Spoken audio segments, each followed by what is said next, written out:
This forum is now being called to order.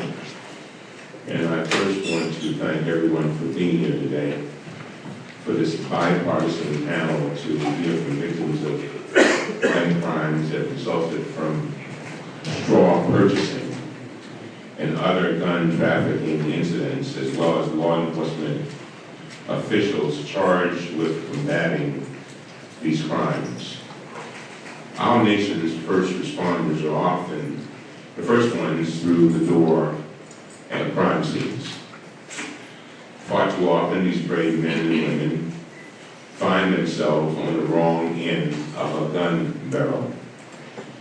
Today, we will hear from Ted Scardino, a brave firefighter from West Webster, New York, who suffered multiple gunshot wounds when his unit was responding to a fire alarm on Christmas Eve 3 months ago. That fire turned out to be an ambush. It was set by William Spindler, a convicted fellow who served 17 years in prison for killing his 92-year-old grandmother with a hammer.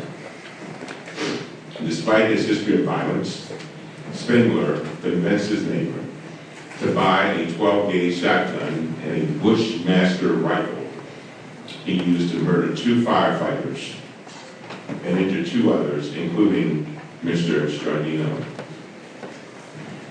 When you hear Mr. Scardino's story, you will be amazed at his bravery. You will be disgusted by the depravity of the man who carried out these murders, and you will be shocked that anyone could have bought guns for this convicted madman. Today we'll also hear from Joseph Lawrence, the Chief of Police of Plymouth Township, Pennsylvania, who will tell us about the recent loss of one of their own, Officer Brad Fox. Officer Fox was directing traffic when Andrew Thomas, a convicted felon, swerved into oncoming traffic. When Officer Fox gave chase, Thomas shot and killed him before turning the gun on himself. Officer Fox was a former Marine, an Iraq war veteran who left behind his pregnant wife and daughter. A straw purchaser, bought 7 handguns and 2 rifles for this killer, even though he was a convicted felon. We'll also hear from San Francisco Police Chief Greg Serb. Chief Serb will describe a gun trafficking ring that involved hundreds of firearms and extended from Georgia to California. He will explain how it is that we find so many guns in places like Baltimore, where I live, and other areas where no guns are manufactured.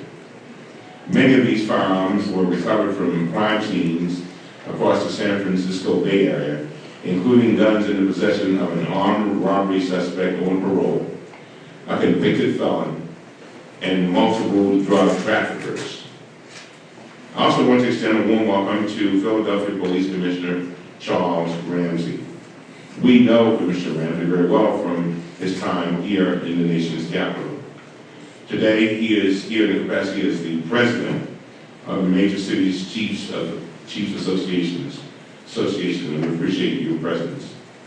We also welcome David Laban, who is the president of the Association of Prosecuting Attorneys, which represents prosecutors across the country who face gun trafficking crimes every single day.